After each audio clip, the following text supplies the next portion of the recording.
ஆயுதெழுத்து நிகழ்ச்சிக்கு உங்களை அன்போடு வரவேற்கின்றோம் நேயர்களே. வெளியே வந்தார் தினகரன், கட்சி ஆட்சியில் மாற்றங்கள் ஏற்படுமா என்ற தலைப்பில் தான் இன்றைய ஆயுதெழுத்து நிகழ்ச்சியில் விவாதிக்க இருக்கிறோம். திரு டிடிவி தினகரன் அவர்கள் மீது இரட்டை இலை சின்னத்தை பெறுவதற்காக லஞ்சம் கொடுக்க முயன்றதாக ஒரு வழக்கு தொடரப்பட்டிருந்தது. அந்த வழக்கில் அடுத்தடுத்த கட்ட விசாரணைகள், ஒவ்வொரு கட்டமாக விசாரணைகளுக்கு அவர் சென்று கொண்டிருக்க திடீரென அவர் கைதும் செய்யப்பட்டார்.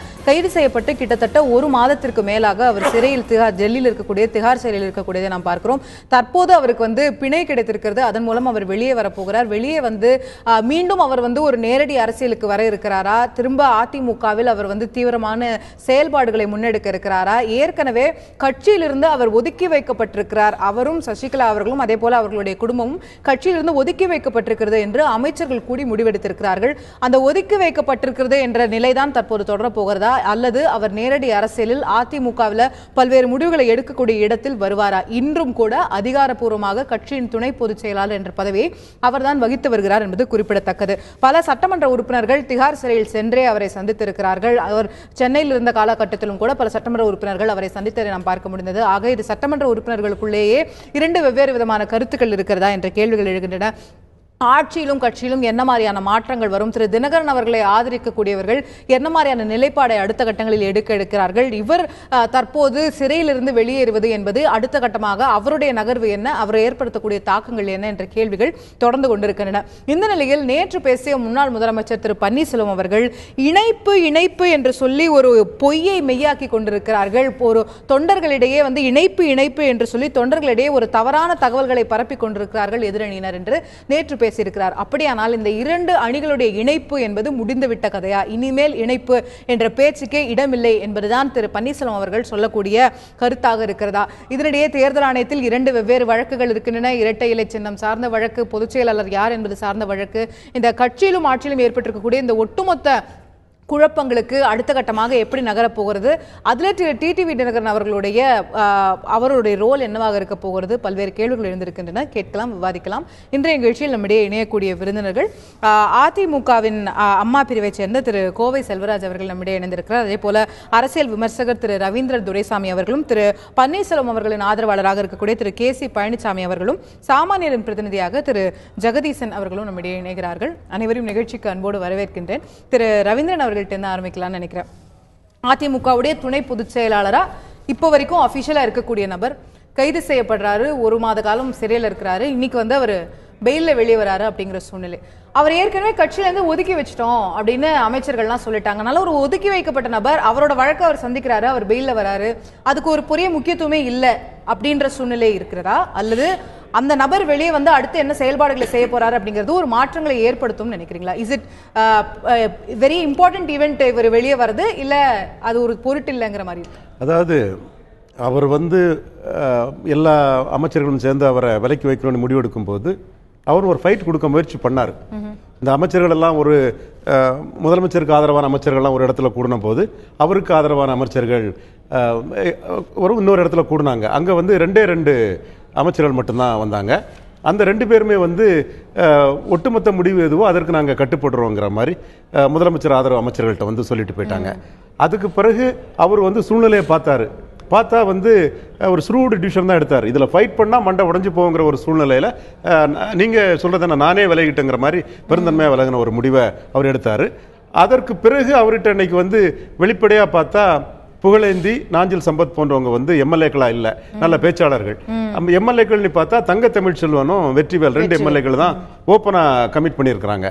ஆக இந்த ஆதரவுங்கிறது ஒரு ஆட்சியிட்ட மோதக்கூடிய அளவுக்கு பவர் பொலிட்டிக்ஸ்ல போதுமான ஆதரவுன்னு நம்ம எடுத்துக்க முடியாது. அதே வேளையில அவர்கள் அவருன்னு சொல்லதோட அவங்க குடும்பம் ஜெயலலிதா பின்னணியிலிருந்து பல காலம் இயங்கிய ஒரு குடும்பம். அந்த லெவல்ல அவங்களோட தொடர்புடையவர்கள் இந்த கட்சி மட்டத்தில் தமிழகம் முழுவதும் அந்த குடும்ப தொடர்புடையவர்கள் நிறைய பேர் இருப்பாங்க. ஆனா ஒரு பொலிட்டிக்கல் இஷ்யூன்னு சொல்லும்போது கன்ஸ்ட்ரக்டிவ் இஷ்யூவாட்டு ஒரு பாசிட்டிவ் இஷ்யூக்கு தான் யாரும் வருவாங்களே தவிர டிஸ்ட்ரக்டிவ் இஷ்யூக்கு யாருமே போக மாட்டாங்க. அந்த சூழ்நிலையில இந்த அரசு தொடரணும்ங்கிறது தான் அந்த அதிமுகவோட எம்எல்ஏக்கள் விருப்பம், அதிமுகவோட விருப்பம். மேலும் அதிமுகவோட தன்மையை நமக்கு தெரியும். பவரை ஒட்டி நிற்கக்கூடிய ஒரு அமைப்புங்கிறத நாம 30 வருஷ காலகட்டத்தில் பலமுறை நாம பார்த்திருக்கோம். அப்ப எடப்பாடி பழனிசாமி கையில பவர் இருக்கும்போது அதை டிஸ்டபிளைஸ் பண்ணதுக்கு தினகரன் என்ன ஒரு மூவ் எடுத்தாலும் கூட அவர் முன்னை விட பலம் குறைந்தவராகத்தான் ஆவதற்குள்ள வாய்ப்புகள் தான் அதிகம் இருக்குது. அதே வேளை எடப்பாடியும் வந்து தினகரனுக்கு எதிராக உடனே ஹெவியா போவாராங்கிறது ஒரு கேள்விக்குறியா தான் இருக்குது. ரைட். சோ இப்போ ஒரு இருக்கக்கூடிய ஸ்டேட்டஸ் கோ அப்படியே தொடரும் அப்படின்னு எடுத்துக்கலாம். நிச்சயமா ஸ்டேட்டஸ் கோ தான். இவர் ஒதுக்கி வைக்கப்பட்டவராகவே இருப்பாரு. அப்படிதான் நிச்சயமா அதைத்தான் அமைச்சர் ஜெயக்குமாரும் சொல்லியிருக்கிறார். ஒதுக்கி வைக்கப்பட்டவர்ங்கிற மாதிரி தான் சொல்லியிருக்கிறாரு. அவர் வந்து ஒரு முக்கியமான அமைச்சர். எடப்பாடியோட ஒரு ஸ்போக்ஸ் பர்சனாட்டே ஜெயக்குமார் எடுத்துக்கலாம்.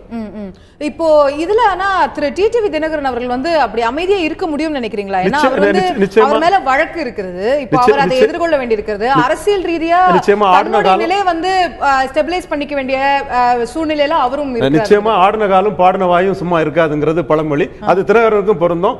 ஃபுல் டைம் பொலிட்டிஷியனா இருந்தவர் தான். ஒரு காலத்துல ஜெயலலிதாவுக்கு அஞ்சி பேசாம இருந்தார், வழக்குகள் வரும்னு பேசாம இருந்தார். இப்போ தினகரன் பேசாம இருந்தாலும் அவரை சுற்றி உள்ளவர்கள் வந்து ஏற்கனவே அவர்தான் தமிழகத்தை ஆட்டி படைப்பார் என்று நினைத்து அவர் பின்னால் போனவர்கள் வந்து அவரை இருக்க விட மாட்டாங்க, தூபம் போட்டுக்கிட்டு தான் இருப்பாங்க. பட் அவர் என்ன மூவ் பண்ண முடியும்னு சொன்னா, இந்த சூழ்நிலையில இவர் பன்னீர்செல்வம் அணியே சசிகலா குடும்பத்தை ஒரு நெகட்டிவ் ஃபேமிலி ஆட்டு நெகட்டிவ் இமேஜா வச்சுட்டு இது பண்ணக்கூடிய சூழ்நிலையில இன்னைக்கு அதிகாரத்தில் இருக்கக்கூடிய எடப்பாடிக்கு எதிராக இவர் டிடிவி தினகரனால எந்த மூவும் பெருசா பண்ணிர முடியாது. Endurance is a virtue in politics. TTV பொறுமையா இருந்தா எதிரான மூவ் அவர் செய்யணுமா அப்படிங்கிற கேள்வி இருக்குது. இல்ல வந்து அது ஒரு திரு பன்னீர்செல்வம் அவர்கள் வந்து அஞ்சுவது போல ஒரு இன்டைரக்டான திரும்ப குடும்ப ஆட்சி, குடும்ப கண்ட்ரோல் அப்படிங்கிறது போறதுக்கான வாய்ப்பு இருக்கான்னு நம்ம தொடர்ந்து நிச்சயமா அதுக்கான வாய்ப்புகள் மிக மிக குறைவு. ரைட். நம்ம தொடர்ந்து அதை பத்தி பேசலாம். நான் திரு செல்வராஜ் அவர்கள்ட்ட கேட்க விரும்பக்கூடிய விஷயம், திரு ரவீந்திரன் துரைசாமி அவர்கள் சொன்னது போல இன்னைக்கு 2 எம்எல்ஏக்கள் வந்து திரு தினகரன் அவர்களை வரவேற்பதற்காக நம்ம டெல்லியில இருக்கிறத பார்க்க முடியுது. ஏற்கனவே வேற 2 முன்னாள் எம்எல்ஏக்களும் கூட அவரை சந்திச்சிருந்தாங்க. அவர் சென்னையில் இருக்கும்போது மற்ற 2 எம்எல்ஏக்கள் கூட சந்திச்சாங்க அப்படிங்கிற பல்வேறு செய்திகள் வந்து கொண்டிருந்தன. திடீர்னு இன்னைக்கு நம்ம பார்க்கும்போது அதிமுகவுடைய பாராளுமன்ற குழு தலைவராக இருக்கக்கூடிய டாக்டர் வேணுகோபால் அவர்கள் அங்க திகார் சிலைக்கு செல்கிறாரு திரு டிடிவி தினகரன் அவர்களை சந்திப்பதற்கு, அவரை வரவேற்பதற்கு அப்படின்னு பார்க்கும்போது இப்போ டாக்டர் வேணுகோபால் அவர்கள் திரு டிடிவி தினகரன் அவர்களுடைய ஆதரவாளர் நம்ம இதுவரைக்கும் அவரை சந்திச்சதா அந்த மாதிரி லிஸ்ட்லயே வரல. ஆனா இன்னைக்கு வந்து அவர் திகார் சிறையில பார்க்க முடியுது. அப்போ அவர் திரும்ப வந்ததற்கு பிறகு, ஆக்டிவ் பாலிடிக்ஸ் வந்ததற்கு பிறகு அவருக்கான உங்களுடைய ஆதரவாளர்கள் யார் அப்படிங்கிறதுல இந்த எண்ணிக்கை கூடுவதற்கான வாய்ப்பு இருக்கிறதா? திரு வேணுகோபால் அவர்கள் இன்னைக்கு போறதை நம்ம பார்க்க முடியுது. அதாவது டிடிவி தினகரன் அவர்கள் வந்து முதல்லயே தெளிவாக சொன்னார், 2 பேரும் இணைந்து கட்சியை காப்பாற்றுறதுக்கு நீங்கள் முழுமையாக செயல்படுத்தினா நான் வந்து ஒதுங்கிறேன்னு சொன்னார். அந்த இடத்துல இருந்து அவர் ஒரு நாளும் கூட யார் எதை சொன்னாலும் இவங்களை நம்பி அவர் வரமாட்டார். ஏன்னா அவருக்கு வந்து வெளி உலகம் தெரியும், அரசியலும் தெரியும், இப்போ இருக்கிற கட்சியோட நிலையும் தெரியும். ஒட்டுமொத்த தொண்டர்களும் அந்த குடும்பத்தை வேண்டான்னு ஒரு முடிவெடுத்து சொன்னோம். நாங்களே அமைச்சர் ஜெயக்குமார் அவர் மூலமாக சொல்ல வச்சு அவரும் சொன்னார் இந்த குடும்பத்துக்கு எங்களுக்கு தொடர்பு இல்லைன்னு. அந்த நிலையில் அப்படியே இருக்கிற எந்த மாற்றம் இல்லை. இன்றைக்கு மரியாதைக்குரிய வேணுகோபால் பாராளுமன்ற உறுப்பினர்கள் குழு தலைவர் போறாருன்னா நட்பு வேற, அரசியல் வேற. இப்போ நானே இருக்கேன்னாக்கா இப்போ எங்க யாரை பார்த்தாலுமே ஒரு அரசியல் தலைவரை பார்த்தா பேசுகிற, ஒரு ஆஸ்பத்திரியில் படுத்து தான் பார்க்க போகிறோம். ஒருத்தர் சிறையில் இருந்தாலும் நட்பு ரீதியாக இவ்வளோ நாள் பழகணுமேங்கிறக்கா பார்க்க போகிறது வேற. அரசியல் வந்து இப்போ அதே தமிழ் செல்வனும் வெற்றிவேலும் நட்பு ரீதியாக அவரை பார்க்க போகிறாங்களே. அரசியல் முடிவு எடுக்கும் போது எங்களுடைய ஆட்சிக்கும் மரியாதைக்குரிய முதலமைச்சர் எடப்பாடி பழனிசாமி என்ன சொல்றாங்களோ அது கட்டுப்பட்டு நடப்பாங்க. அது ஒன்றும் எந்த மாற்று கருத்தும் கிடையாது. யாரும் இல்லை, ஒரு சிலருடைய குழப்பவாதிகளால. அவர் இப்போ வந்து குற்றம் சாட்டப்பட்டிருக்கக்கூடிய வழக்கு இரட்டை இலை சின்னம் பெறுவதற்காக கட்சி ரீதியாக அவர் வந்து லஞ்சம் கொடுக்க முயன்றாரு அப்படிங்கிற வழக்குல வந்து சிறை சென்று இப்போ அதுல இருந்து பிணையில வராரு. அப்போ அது முழுக்க ஒரு அரசியல் ரீதியான வழக்கு. அதுல ரீதியா தான் வந்து ஒரு அரசியல் கட்சி சம்பந்தப்பட்ட வழக்குல தான் அவர் வந்து சிறை சென்றிருக்கிறாரு, இப்போ வெளியே வராரு. அப்போ அந்த தருணத்துல அவரை போய் சந்திக்கிறது அப்படிங்கிறது இல்ல. கட்சின்னு ஒன்று இருக்குது, தலைமை இருக்குது, முதலமைச்சர் இருக்காரு, எம்எல்ஏ எம்பி இருக்காங்க, நிர்வாகிகள் மூத்தவங்களாம் இருக்காங்க. அப்படி இருக்கும்போது தனிப்பட்ட ஒருத்தருக்கு வந்து அந்த மாதிரி எண்ணமே போகிறது தப்பு. அந்த மாதிரி போயிடக்கூடாது. அவர் போனார் இல்லையாங்கிறது தெரியாது. இது ஜோடிக்கப்பட்ட வழக்கா இல்லை உண்மையாக அது யார் இன்னும் நீதிமன்றம் தான் பதில் சொல்லணும். அதனால் அந்த வழக்குள்ள நாங்கள் போக விரும்பல. அதனால தான் அதை பற்றி நாங்கள் எதுவுமே பேசல. அதை பற்றி நாங்கள் தவிர்த்துட்டோம் அந்த விஷயத்தை. அதனால வந்து அதுக்கு போகல. நான் என்ன சொல்றேன், ஒரு சிலர் குழப்பவாதிகள் வந்து இன்னி வரைக்கும் உங்க கட்சியோட அதிகாரப்பூர்வ துணை பொதுச் செயலாளராக அவர் தானே இருக்கிறாரு. அதிகாரப்பூர்வமா இல்ல, அதிகாரப்பூர்வங்கிறது இல்ல. நான் வந்து உட்கட்சி விஷயத்தை வந்து இங்க விவாதமா பேசணும்னு நினைக்கிறேன். துணை பொதுச் செயலாளர்னு தான் சொல்லப்படுது. அவர் துணை பொதுச் செயலாளரா நியமிச்சாங்க. அது யாருன்னா பொதுச் செயலாளர் வந்து நியமிச்சாங்க. அவர் நியமிச்சாங்க, அவங்க இருக்கிறாங்க. அதை வந்து அதை வந்து நாங்க ஏத்துக்க முடியாதுங்கிற இப்ப முடிவு எடுத்து தான் கட்சி ஒட்டுமொத்த தொண்டர்களுடைய எண்ணம் என்ன கருத்து என்னன்னு நீக்கப்படலையே அந்த பதவியில இருந்து அவர் வந்து அவர் விலகவும் இல்ல, நீங்களும் அவரை நீக்கிறதுக்கான முயற்சிகள் நீக்கிறதுக்கு வந்து நீக்கிறது யாரு நீக்கணும்? அவர் நீக்க வேண்டிய அதிகாரம் இருக்கிறவங்க யார்? கட்சியினுடைய பொதுச் செயலாளர் தான் ஒருத்தர் நீக்க முடியும், சேர்த்த முடியும். அதனாலதான் ஒரு சிலர் வந்து தேவையில்லாத குழப்பமான அறிக்கைகளை பத்திரிகைகளை கொடுக்கறது, டிவியில பேட்டி கொடுக்கறது, தன் இஷ்டம் போல ஆடுறாங்க. அவங்கள வந்து பன்னீர்செல்வம் மூலமா நீங்க பொதுச் செயலாளரை நியமிச்சீங்க, பொதுக்குழு மூலமா நியமிச்சீங்க, அப்ப பொதுக்குழு மூலமாவே எடுக்க முடியாது. அதனாலதான் இப்ப தேர்தல் கமிஷனுக்கு வந்து அபிடாவிட் கொடுத்து எல்லாம் கொடுத்துருக்கிறோம். கொடுத்ததுல வந்து நாங்க வந்து தமிழ்நாடு முதலமைச்சரை கட்சி நடத்துறதுக்கு அவங்க சிறையில் இருக்கிறாங்க, கட்சி நடத்துறதுக்கு அதிகாரம் கொடுங்கன்னு கேட்டிருக்கோம். கண்டிப்பா கிடைக்கும். அவர் வந்ததுக்கு அப்புறம் பொதுக்குழு கூட்டி தான் தீர்வோம். புது பொதுச் செயலாளரும் புது துணைத் தலைவரும் எல்லாத்தையும் தேர்ந்தெடுப்போம். மொத்த நிர்வாகிகளை வச்சு கட்சி வந்து ஆட்சியை சிறப்பாக நடத்துவோம். எந்த மாற்று கருத்து சந்தேகம் யாருக்கும் வேண்டாம். நான் திரு கே.சி. பழனிசாமி அவர்கள்ட்ட கொண்டு போகக்கூடிய விஷயம், திரு ரவீந்திரன் அவர்கள் சொன்னது போல, திரு செல்வராஜ் அவர்களும் சொன்னது போல, இன்னைக்கு வெளிப்படையா பார்க்கக்கூடியது நம்ம 2 சட்டமன்ற உறுப்பினர்கள் வந்து திரு தினகரன் அவர்களை வரவேற்கிறாங்கன்னு பார்க்க முடியுது. ஆனாலும் அவர்களும் கூட திரு எடப்பாடி பழனிசாமி அவர்களுக்கு சட்டமன்றத்தில் ஆதரவு அளிக்கக்கூடியவர்களாக தான் இருக்கிறாங்க.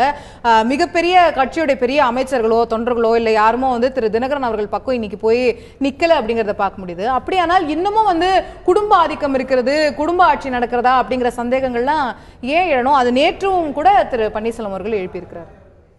அதுக்கு முன்னாடி திரு செல்வராஜ் அவர்கள் சொன்னாங்க, திரு தினகரன் அவர்கள் துணை பொதுச் செயலாளராக நியமிக்கப்பட்டதை அவர்கள் ஏற்றுக்கொள்ளவில்லை என்று சொன்னார்கள். ஆனால் திரு எடப்பாடி பழனிசாமி அவர்கள் தற்பொழுது தேர்தல் ஆணையத்திலே புதியதாக அவங்க தாக்கல் செய்த அஃபிடவிட்லே கூட திருமதி சசிகலா, திரு டிடிவி தினகரன், திரு எடப்பாடி பழனிசாமி அப்படின்னு 3 பேரையும் சேர்த்து தான் சொல்லியிருக்காங்க. அதனால அந்த கருத்து வந்து எப்படி எந்த அடிப்படையில் திரு செல்வராஜ் சொல்றாருன்னு எனக்கு தெரியல. அவரை ஏத்துக்கல அப்படிங்கிறது. ரெண்டாவது, திருமதி சசிகலா அவர்கள் வந்ததுக்கு பின்னால பொதுக்குழுவை கூட்டி நாங்க வந்து பொதுச் செயலாளரை தேர்ந்தெடுப்போம்னு சொல்றாரு. எங்களுடைய பிரச்சனை அது அண்ணா திராவிட முன்னேற்ற கழகத்துக்கு பொதுச் செயலாளர் என்பவர் அடிப்படை உறுப்பினர்களாலே தேர்ந்தெடுக்கப்பட வேண்டியவர். மூணாவது, நீங்க கேட்ட கேள்விக்கு நிச்சயமாக இது வந்து ஒரு பினாமி அரசு. நாங்க வந்து முதல்ல 20 அமைச்சர்கள் எந்த அடிப்படையில் வரேன், அடுத்த விளக்கத்தை சொல்றேன். அதாவது ஒரு 20 அமைச்சர்கள் ஒரு இடத்துல கூடி திருமதி சசிகலா அவர்களையும் திரு தினகரன் அவர்களையும் நாங்கள் இந்த இயக்கத்தை விட்டு தள்ளி வைக்கிறோம் என்று சொன்ன பொழுது நாங்கள் முழு மனதோடு அவர்களை நம்பினோம். ஆனால் best of both the world அப்படின்னு சொல்ற மாதிரி எங்ககிட்ட இருக்கிற தொண்டர் பலத்தையும் மக்கள் செல்வாக்கையும் அவர்களுக்கு ஆதரவாக திருப்பிக் கொள்ள வேண்டும் என்ற ஒரு நோக்கம். அதே போல இன்றைக்கு ஆட்சியில இருக்கிற அதிகாரத்தை அனுபவிக்க வேண்டும். அதற்கு திரு தினகரன் அவர்களோடு திருமதி சசிகலா அவர்களது ஆதரவோடு ஒரு நிலைப்பாட்டில் அதிகாரத்தை அனுபவிக்கிறதுக்கு அவங்க தேவையில்லையே. 122 சட்டமன்ற உறுப்பினர்கள் இருக்காங்க. இல்ல அப்படி இல்ல. அப்ப வந்து இல்ல அதாவது அந்த அவர் திரு பழனிசாமி அவர்கள் திருமதி சசிகலா அவராலே கடந்த 35 நாள் 36 நாள் திரு தினகரன் அவர்கள் சிறையில் இருந்தாரு, திருமதி சசிகலா அவர்கள் சிறையில் இருக்கிறாங்க, ஆட்சி நடத்திட்டு தானே இருக்கிறாங்க, அமைச்சர்கள் இயங்கிட்டு தானே இருக்கிறாங்க. அவங்க வழிகாட்டுதல்ல இல்ல அவங்களோட பினாமி அரசு செயல்படுதுன்னு சொல்ற அளவுக்கு கூட அவர் திரு செல்வராஜ் சொன்னாரு. திரு தங்க தமிழ்ச்செல்வன் அவர்கள் நிச்சயமாக தினகரன் அவர்களை ஆதரிக்கிறவர். ஆனால் ஆட்சி அரசாங்கம் என்று வருகிற பொழுது தனிப்பட்ட முறையில் ஆட்சியில வந்து வேற அப்படின்னு சொல்லி சொன்னார். ஆனால் அரசாங்கம் என்று வருகிற பொழுது திரு பழனிசாமி அவர்களை ஆதரிப்பார் என்று சொன்னார்கள். எங்களுடைய குற்றச்சாட்டும் இதுதான். திருமதி சசிகலா அவர்களும் திரு தினகரன் அவர்களும் அந்த குடும்பத்தின் ஆதிக்கத்தின் பிடியிலே ஒரு பினாமி அரசாங்கமாக கூட போய் பார்க்க கூடாதாங்க.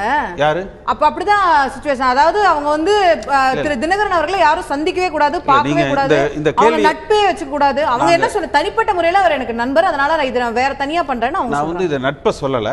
திரு பழனிசாமி அவர்கள் சட்டமன்றத்துல அவர் எங்கேயாவது சொன்னாரா திரு தினகரன் அவர்கள் முதலமைச்சரானு? சட்டமன்றத்துல யாராவது எழுந்துருந்தாங்களா? அப்புறம் இல்ல, அதாவது நான் வந்து திரு தங்க தமிழ்ச்செல்வன் அவரை சொல்லல. திரு பழனிசாமி அவர்கள் 20 அமைச்சர்கள் இன்றைக்கு இவர் இந்த குடும்பத்தை ஒதுக்கி வைக்கிறேன் என்று சொன்னார்கள். அந்த தலைமை கழகத்தில் இருக்கக்கூடிய அந்த பேனர் நீக்கினாங்க.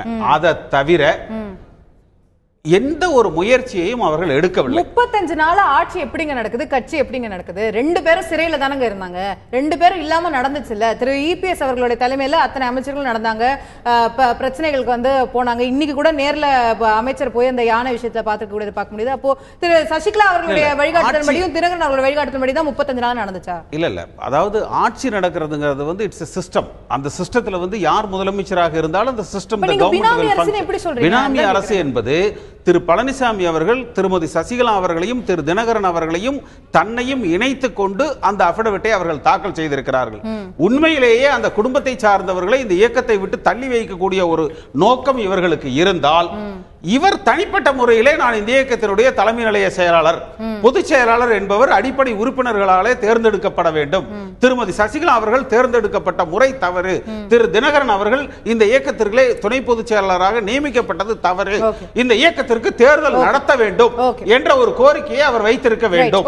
தினகரன் அவர்கள் அதிமுகவினுடைய இரட்டை இலை சின்னத்திற்கு லஞ்சம் கொடுத்ததாக புகார் எழுந்தது. அந்த விஷயம் தொடர்பாக கைது செய்யப்பட்டிருந்தார். தற்போது அவர் பிணையில் என்று வெளியே வந்திருக்கிறார். இன்னும் சற்று நேரத்தில் சிறையிலிருந்து வெளியே வருவார் என்று எதிர்பார்க்கப்படுகிறது. அது என்ன அடுத்த கட்டங்களாக தாக்கத்தை ஏற்படுத்தும் என்றுதான் விவாதித்து வருகிறோம். நான் திரு ஜெகதீசன் அவர்களுடைய முதற்கட்ட பார்வையை கேட்க விரும்புகிறேன். பொதுவாக தமிழக அரசியல் நம்ம பார்க்கும்போது வழக்கு ஒருத்தர் மேல தொடரப்படுது அப்படின்னு சொன்னாலே அதோட 2 ரெப்பர்கஷன்ஸும் வந்துருது. ஜெயலலிதா அவர்கள் மீது வந்து வழக்கு தொடரப்பட்ட போது, சொத்து வழக்கு தொடரப்பட்ட போது அதுல வந்து அது ஒரு பெரிய விமர்சனத்தை எல்லாமே ஒரு பக்கம் ஏற்படுத்தினாலும் கூட பின்னர் வந்து அவங்க சிறை சென்ற போது அதெல்லாம் வந்து ஒரு அனுதாபமா அவங்க மேல சொல்லப்பட்டது அப்படிங்கறதெல்லாம் நம்ம பார்த்தோம். கனிமொழி அவர்களோ ராஜா அவர்களோ அவங்கெல்லாம் வந்து சிறையில இருந்து வெளியே வரக்கூடிய சமயத்தில் அவங்களோட கட்சி தொண்டர்கள் மிகப்பெரிய உற்சாகத்தோட அவங்களை வரவேற்றதெல்லாம் பார்த்தோம். ஸோ அது மாதிரி திரு தினகரன் அவர்கள் மீது தற்போது இருக்கக்கூடிய இந்த வழக்கு அப்படிங்கிறது அவருக்கு இன்னும் ஒரு பிளாக் மார்க்கை ஏற்படுத்திடுச்சு, ஒரு கரும்புள்ளி ஏற்படுத்திடுச்சு அப்படின்ற ஒரு விஷயம் தான் பார்க்கப்படுதா, அல்லது இது வந்து அவர் மீது ஒரு புனையப்பட்ட வழக்கு போடப்பட்டுருச்சு, இதுல வந்து அதிமுக குற்றம் சாட்டுவது போல பாஜகவோட கை இருக்குது அப்படி இப்படின்லாம் நிறைய பேர் குற்றம் சாட்டுறாங்க. இந்த மாதிரியான இமேஜ்னால வந்து ஒரு அனுதாபம் அப்படிங்கிற விஷயம் கூட இதுக்குள்ள வரதுக்கு வாய்ப்பு இருக்குன்னு நினைக்கிறீங்களா? பொதுமக்கள் மத்தியில எப்படி இருக்கும்? அப்புறம் என்னன்னா நீங்க சொன்ன மாதிரி தான் 2வது தான் நடக்க வாய்ப்பு இருக்கு. என்னன்னா அனுதாபம் தான் நிறைய வர சான்ஸ் இருக்கு. ஏன்னா இப்போ 1 மாசம் அவர் உள்ள இருந்தாரு, அவர் போய் 1 மாசம் ஆச்சு. இன்னும் அந்த யார்கிட்ட அந்த பணம் போச்சு, அந்த எலெக்ஷன் கமிஷனோட அதிகாரி யாருன்னு கண்டுபிடிக்க முடியல. ஸோ அது அந்த காரணம் வச்சுதான் இவரை வெளியே விட்டுருக்காங்க. இப்போ வித் இது மாதிரி நிபந்தனை ஜாமீன் மாதிரி வெளியெல்லாம் போகக்கூடாதுன்னு சொல்லிட்டு வெளியூர்லாம் போகக்கூடாது. ஸோ அப்படி பார்க்கும்போது இன்னும் கொஞ்ச நாள்ல கண்டுபிடிக்க முடியலன்னா இதே தான் வரும். அவர் மேல தப்பு இல்லை, அவர் குற்றவாளி இல்லைன்னு வரும். அப்படி வரும்போது அவர் நிரபராதின்னு சொல்லுவாங்க. அப்போ பொய்யா பிஜேபி சென்ட்ரல் கவர்மெண்ட் வந்து வழக்கு போட்டிருக்காங்க அப்படின்னு ஒரு இது வரும். கண்டிப்பா அவருக்கு அந்த கருத்து தான் அதிகமா இருக்கும்னு நினைக்கிறீங்களா? இல்ல இது வந்து ஒரு தேர்தல் ஆணையத்திற்கே லஞ்சம் கொடுக்க முயன்ற விவகாரம் அப்படிங்கிற மாதிரியான ஒரு பெரிய விஷயம் இருக்கு. இதுல இரட்டை இலை சின்னம் அப்படிங்கிறது இன்னுமே அந்த வழக்கு வந்து தேர்தல் ஆணையத்தில் நிலுவையில் இருக்கக்கூடிய ஒரு விஷயமா இருக்கு. அப்போ அது ஒரு பெரிய இஷ்யூவா வந்து கருதப்படாது. தேர்தல் ஆணையத்திலேயே இப்படி ஒரு முயற்சி நடந்திருக்கா அப்படிங்கிறது அது ஒரு பிளாக் மார்க்கா அவர் மேல இருக்காதுன்னு நினைக்கிறீங்களா? இருக்காது. மோஸ்டா இந்த மாதிரி நிறைய கேஸ் எல்லார் மேலேயும் வந்திருக்கு. டைம் தான், கொஞ்ச நாள் ஆனதுக்கு அப்புறம் அதை மறந்துடுறோம் கண்டிப்பா. ஸோ ப்ரூவ் பண்ண முடியலன்னா என்ன சொல்றோம், ப்ரூவ் பண்ற வரைக்கும் தான், ப்ரூவ் பண்ணாதான் குற்றவாளின்னு சொல்றோம், அதுக்கு முன்னாடி வரைக்கும் நிரபராதின்னு சொல்றோம். ஸோ அப்படின்னு பார்க்கும்போது இதை ப்ரூவ் பண்ண முடியலன்னா அவரை தான் சொல்லிட்டு அவரோட இமேஜ் இன்னும் அதிகம் தான் ஆக செய்யும் கட்சி சைட்ல. ரைட். இல்ல கட்சி சைட்ல பொதுமக்கள் மத்தியில அவர் எதுவும் பெருசாவும் செய்யல. தானா உள்ள வந்தாரு, திடீர்னு மேல பொதுச்செயலாளர் துணை பொதுச்செயலாளரா வந்தாரு. சோ அவர் எதுவும் பெருசா செய்யாத போது எங்களுக்கு பெருசா இமேஜ் இல்ல அவர் மேல. அவர் எதனா ஒண்ணு செஞ்சிருந்தா, நல்லது செஞ்சிருந்தா எங்களுக்கு ஒரு இமேஜ் இருக்கும், ஓகே இவரால முடியும் அப்படின்னு நினைப்போம் நாங்க. இப்ப வரைக்கும் எனக்கு தெரிஞ்சு எதுவுமே அப்படி பெருசா செஞ்ச மாதிரி தெரியல. சோ அவர் மேல ஒரு பெரிய பாசிட்டிவும் இல்ல நெகட்டிவும் இல்ல, அந்த மாதிரி தான் பார்க்கணும். இப்போ நீங்க சொல்றது போல ஒரு அனுதாபம் அப்படிங்கிற மாதிரியான சூழ்நிலை அப்படிங்கிற மாதிரி போச்சுன்னா அப்போ கட்சிக்குள்ள அரசியல் ரீதியா அவருக்கான ஸ்ட்ரெங்த் கூடும் அப்படின்னு நீங்க எதிர்பார்க்கறீங்களா? கட்சி சைடுல அவருக்கு ஏற்படலாம்.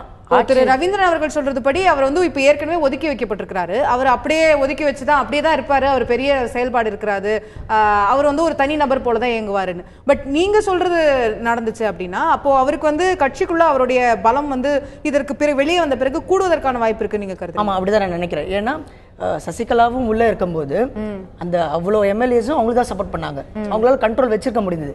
அதே மாதிரி தினகரன் வெளியே வந்தாலும் வாய்ப்புகள் நிறைய இருக்கு அவர் கண்ட்ரோல் எடுத்துக்கிறதுக்கு திருப்பி. ஆனா இப்போ அவங்க கண்ட்ரோல் எடுத்துக்கிறாங்க அப்படின்னு சொன்னா, இப்போ ஆட்சி முதலமைச்சரோட கையில இருக்கு. முதலமைச்சரோட வந்து அத்தனை அமைச்சர்களும் இயங்கிட்டு இருக்காங்க. அத்தனை விஷயங்களும் வந்து ஒரு பக்கம் நடந்துட்டு வருது. அவருடைய எந்த ஒரு ஆலோசனையும் இல்லாம தான் 35 நாளா எல்லாமே நடந்துட்டு வருது. அப்படின்னு சொல்லும்போது அவருடைய கண்ட்ரோலுக்கு இல்ல அவர் சொல்றதை கேட்கணும் அப்படின்னும் கட்சியில வந்து இருப்பாங்கன்னு நினைக்கிறீங்களா? அந்த மாதிரியான ஒரு விஷயம் அதுதான் ரெபல்ஸ் மாதிரி வரலாம். இவ்வளவு நாள் நல்லா நடந்துச்சு இல்ல, சோ நம்மளே பண்ணிக்கலாம்னு இவங்க சைடும் நினைக்கலாம். பட் அவங்க சைடும் அவங்களுக்கு சப்போர்ட்டர்ஸ் நீங்க சொன்ன மாதிரி இப்ப சப்போர்ட் பண்றாங்களா, அவங்க அவர் சைடு சாயலாம், மறுபடியும் அவர் சைடு கொஞ்சம் பேர் போவாங்க, இந்த சைடு வருவாங்க.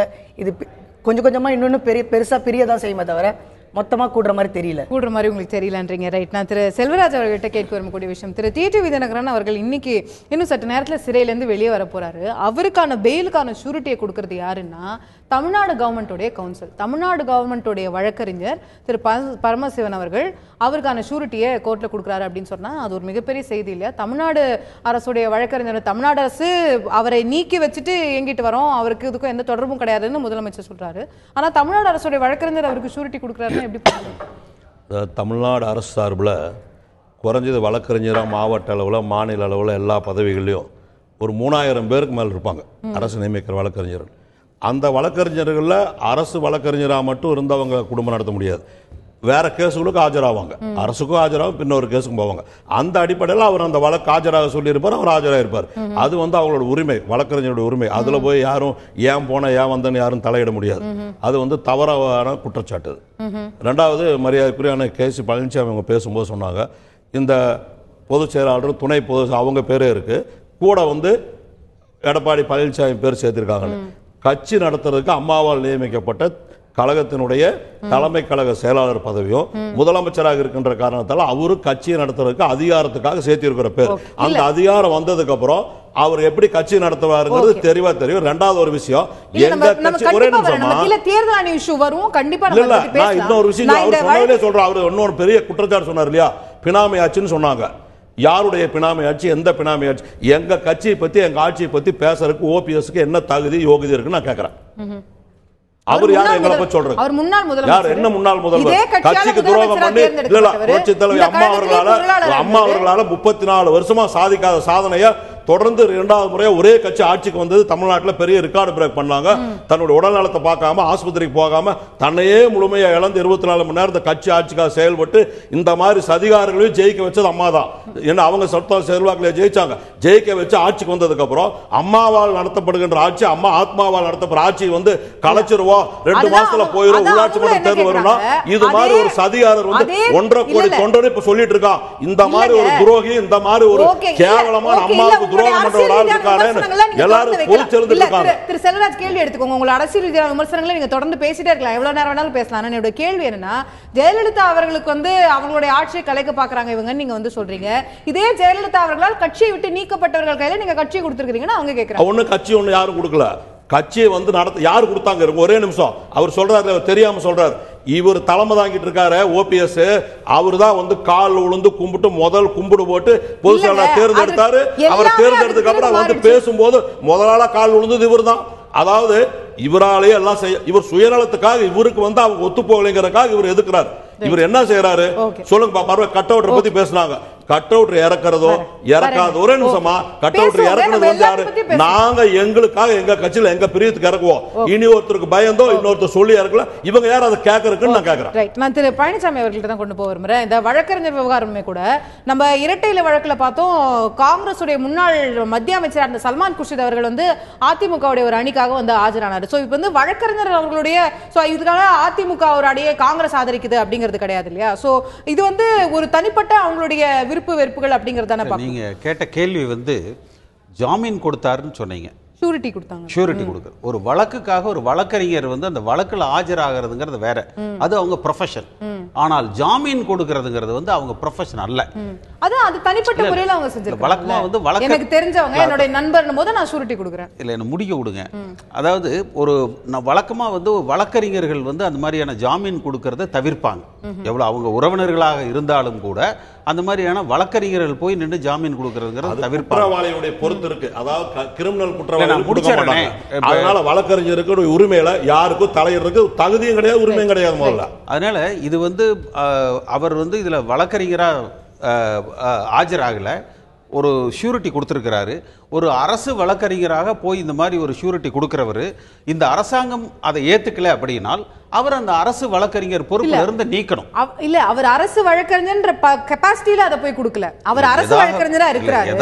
நான் பரமசிவம் அவர்கள் நான் இவருக்கு வந்து ஷூரிட்டி கொடுக்குறேன் அப்படின்னு சொல்லி கொடுக்குறாரு. ஆனா அவர் அரசு வழக்கறிஞர் பொறுப்பு வச்சிருக்காரு. அதனால அவர் வந்து தமிழ்நாடு அரசு அவருக்கு ஜாமீன் கொடுக்கல, தமிழ்நாடு அரசு அவருக்கு ஷூரிட்டி கொடுக்கல. எனக்கு அந்த வித்தியாசம் புரியுது. அதாவது தமிழக அரசாங்கம் ஷூரிட்டி கொடுக்கல, ஆனால் தமிழக அரசாங்கத்தால் நியமிக்கப்பட்ட அரசு வழக்கறிஞராக இருக்கிறவர் கொடுத்திருக்கிறார். அதை உண்மையிலேயே இந்த அரசாங்கம் ஏத்துக்கல அப்படினால் நிச்சயமா தனிப்பட்ட செயல்பாடு. அதாவது ஒரு அரசு வழக்கறிஞருக்கு வந்து இந்த மாதிரி போய் பர்சனலா ஷூரிட்டி கொடுக்கறதுங்கிறது நிச்சயமா இந்த அரசாங்கம் இரட்டை நிலையில இதுவும் ஒண்ணு.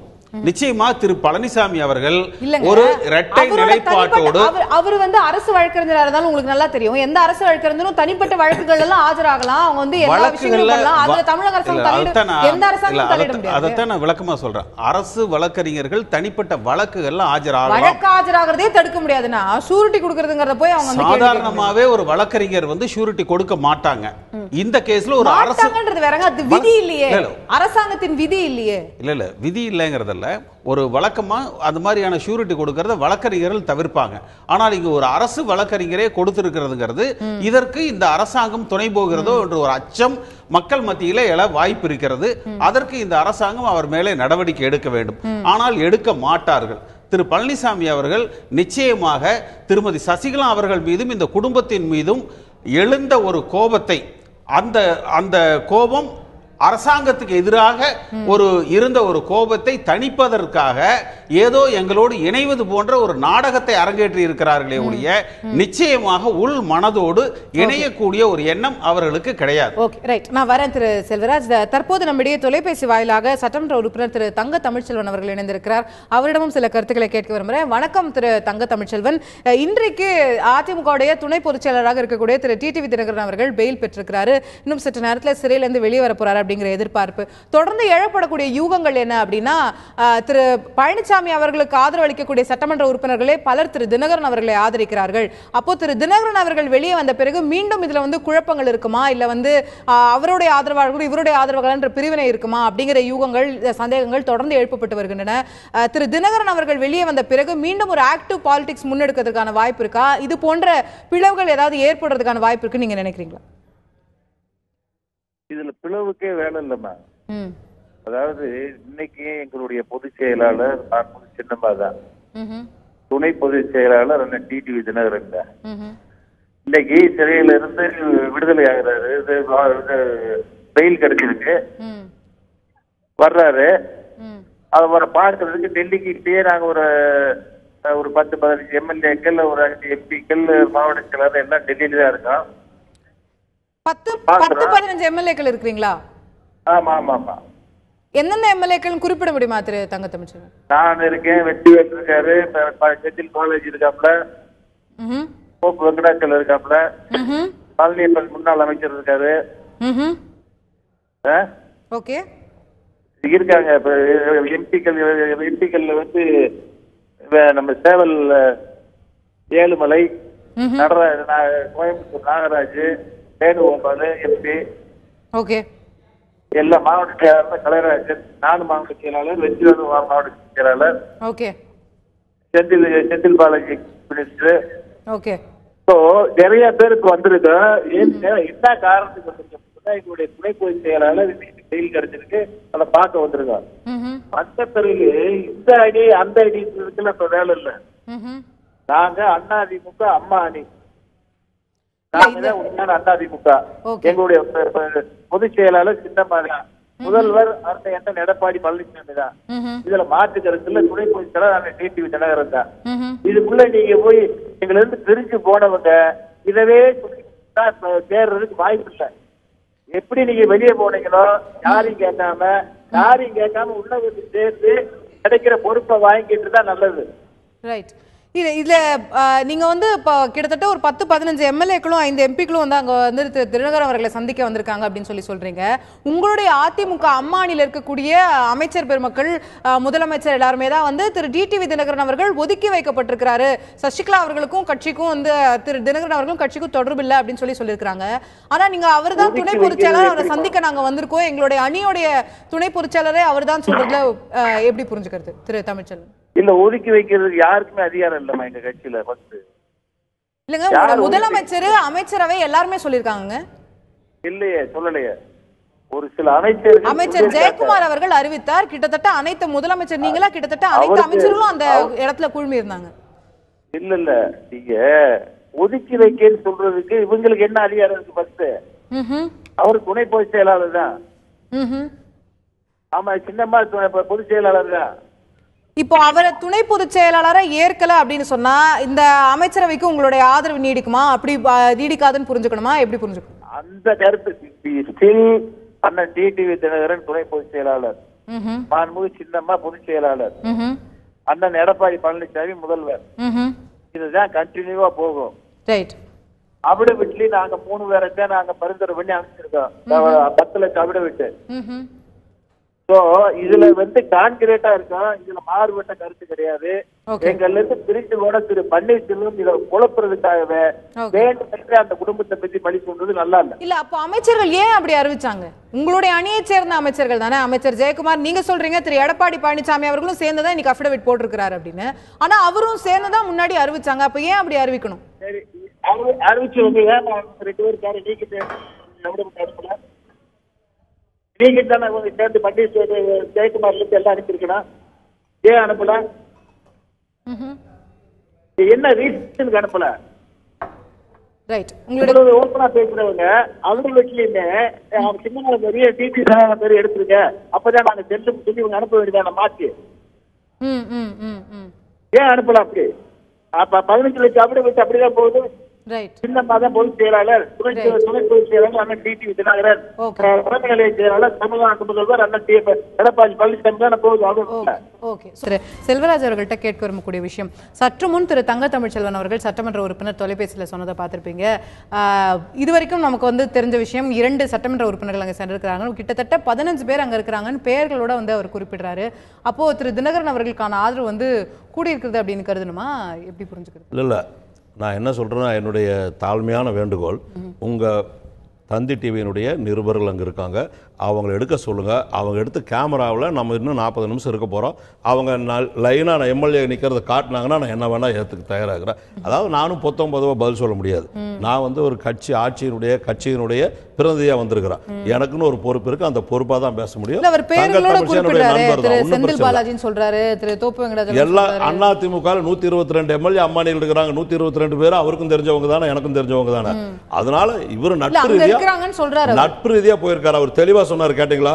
எங்களுக்கு முதலமைச்சர் எடப்பாடி பழனிசாமி தான், கட்சி ரீதியா அவங்கள பார்க்க போறோம், அதனால எந்த குழப்பம் இல்லைன்னு சொல்லிட்டாரு. அவ்வளவு தெளிவா பதில் சொல்லும் போது அது குழப்பமே இல்லையே. அவரு நட்பு ரீதியா கிளாரிஃபை பண்ணிக்க விரும்புறேன். 15 சட்டமன்ற உறுப்பினர்கள் ஆதரவு அந்த மாதிரி இல்ல, 2 பேர் தான் இருக்காங்கன்னு சொல்றீங்க நீங்க. அத்தனை பேர் அங்க போகலன்னு சொல்றீங்க. அவங்களும் அந்த மாதிரி ஒண்ணும் இல்ல, நட்பு ரீதியா போறாங்க, பாக்குறாங்க, எல்லாரோட பேசுவாங்க, போவாண்டான்னு நம்ம சொல்ல முடியாது. எங்களுக்கு கட்சியிலயும் ஆட்சியிலையும் பொறுப்பெடுத்து அவங்க செயல்பட்டு இருக்காங்க, எந்த விதமான குழப்பம் இல்ல. ஓகே, திரு தங்க தமிழ்ச்செல்வன் அவர்கள் எடப்பாடி பழனிசாமி முதலமைச்சர் அப்படிங்கறத தெளிவா சொன்னார், அதை நானும் ஏற்கிறேன். ஆனா அவர் சொன்ன மற்ற விஷயங்களை நம்ம சேர்த்து பாருங்க. துணை பொதுச் செயலாளர் திரு தினகரன் அவர்கள் தான், பொதுச் செயலாளர் சசிகலா அவர்கள் தான், அதிலும் எந்த மாற்றமும் இல்லை. இப்ப பதவியில் இருக்கிறத அவர் சொல்றாரு. இப்ப இருக்கிறாங்க, அது வந்து நாளடைவில் என்ன செய்யணுங்கிற கட்சியில் எல்லாருக்கும் தெரியும், அவங்களுக்கும் தெரியும், எங்களுக்கும் தெரியும். அது முறைப்படி செய்யக்கூடியதை கட்சி மூத்த தலைவர் எடுக்க வேண்டிய முடிவு. இந்த செல்வராஜ் சொல்ல முடியாது. அதனால மூத்த தலைவர்கள், முதலமைச்சர் தெளிவான முடிவு எடுப்பார்கள். இந்த இயக்கத்தை அம்மா சொன்ன மாதிரி 100 ஆண்டுகளான மக்கள் செல்வம். ஏன்னா நீங்க இவ்வளவு சோதனையிலயோ இவ்வளவு பிரச்சனையிலயோ ஒரு தொண்டனும் கூட வேற எந்த கட்சிக்காக போயிருக்காங்களா சொல்லுங்க? வேற கட்சிகள் தலைவர்களே மாறிடுறாங்க. எங்க கட்சியை பொறுத்த வரைக்கும் நான் சொல்றேன், எங்க கட்சியை பொறுத்த வரைக்கும் 1.5 கோடி தொண்டர்கள் வேற கட்சி போலனா இதுதான் அம்மா சொன்ன ராணுவ கட்டுப்பாடு. அந்த அம்மா சொன்ன ராணுவ கட்டுப்பாடுங்கிறது இவ்வளவு சோதனையில நிக்கிறது தான். வேற கட்சிக்கு போகல, வேற அணிக்கு போயிருக்காங்கன்றத பாருங்க. எந்த அணிக்கு போகல, சில கருத்து வேறுபாடுனால ஒரு சிலர் வந்து முதுகுல குத்திட்டு போயிருக்காங்க. அவங்களுக்கும் நாங்க என்ன சொல்றோம், இனிமேல் அப்படி இருக்க வேண்டாம், வாங்கன்னு கூப்பிடுறோம். ப்ளீஸ் கேள்வி எடுத்துக்கோங்க. திரு பழனிசாமி அவர்களும் அதை தான் கேட்கிறாரு. திரு தங்கத்தமிழ் செல்வர்களும் அவர் தான் சொல்றாரு, நீங்க வந்து சசிகலா அவர்களும் தினகரன் அவர்களையும் ஒதுக்கி வச்சிருக்கீங்க அப்படின்னு சொன்னா உங்க பிரமாண பத்திரத்துல அவர்களுடைய பெயர் ஏன் இடம் பெறுது? அதுதான்மா நம்ம என்ன பிரமாண பத்திரங்கிறது ஒரே தடவை தான் கொடுத்துருக்கிறோம். அவங்க பொதுச் செயலாளர் இருக்காங்க. இப்ப கழகத்தினுடைய ஒரே நிமிஷம் கழகத்தினுடைய தலைமை கழக செயலாளர் சேர்ந்துமா கட்சியில இருந்து ஒதுக்கி வச்சிட்டோம். 3 பேரையும் பொதுச் செயலாளர் இல்லமா அது புரியாம பேசிட்டு இருக்கீங்க. 3 பேர் சேர்ந்து தான் இந்த கட்சி விளையாடுறதுக்கு அவரையும் கூட இணைக்கறாங்க. இணைச்சதுக்கு அப்புறம் அவருக்கு அந்த பதவி வரும். பழனிசாமி அவர்கள் பேர் மட்டும் போட்டுக்கலாமே. இல்ல அப்படியே ஒண்ணும் பண்ண முடியாது. அப்படியே நீங்க பொதுக்குழு கூடி தேர்ந்தெடுத்ததுக்கு அப்புறம் அந்த பொதுக்குழு உறுப்பினர்கள் கையெழுத்து போட்டு அதே மாதிரி கூடி தான் செய்ய முடியும். அது எல்லாருக்கும் தெரியும். பொதுக்குழு நீங்க கூட்டலாம். எப்படி நீங்க இப்ப பொதுக்குழு கூட்ட முடியாத நினைச்சா மெஜாரிட்டி ஆஃப் தி பொதுக்குழு உறுப்பினர்கள் கருதினா பொதுக்குழு உறுப்பினர்கள் மட்டும் இல்ல 1/5 ஐந்துல ஒரு பங்கு பொதுக்குழு உறுப்பினர்கள் நோட்டீஸ் நாங்க ஒரு பங்கு இல்ல 92% பேர் இருக்கிறோம். எங்களுக்கு தெரியும் எப்ப கூட்டுறது. நாங்க எங்க கட்சி நடத்துறதுக்கு எங்களுக்கு தெரியும். இன்னொருத்தர் வந்து எங்களுக்கு அதிகாரம் செலுத்த வேண்டிய அவசியம் இல்ல. இன்னொருத்தர் கேள்வி கேட்க வேண்டிய தயவும் இல்ல, யோகியதையும் இல்ல எங்களுக்கு. இல்ல அதுதானங்க திரும்ப அவங்க சொல்றாங்க. அப்ப நீங்க அவங்க யாரும் எங்களை பத்தி பேசுறதுக்கு எங்களை பத்தி சொல்றாங்க. அவங்க யாரு யாருன்னு ஒதுக்கி வச்சிட்டீங்க. நீ ஏன் சொன்னீங்க? எது ஒதுக்கி வச்சிட்டீங்க? அவங்க நாங்க ஒதுக்குறோம் ஒதுக்கலாம். அது எங்க பிரியமா? இவங்க யார் கேக்குறதுன்னு கேக்குறாங்க. ஏன் சொன்னீங்க அத? ஏன் அவங்க ரெண்டு பேரும் நாங்க எங்களுக்குள்ள தெரிஞ்சது இனிமேல் இல்லமா எங்களுக்குள்ள நான் சொல்றேன் இணைக்கிறதுக்காக இல்ல. இணைக்கிறதுக்காக அந்த விஷயமே சொல்ல யாரு நாங்க யாரும் முட்டாள கிடையாது.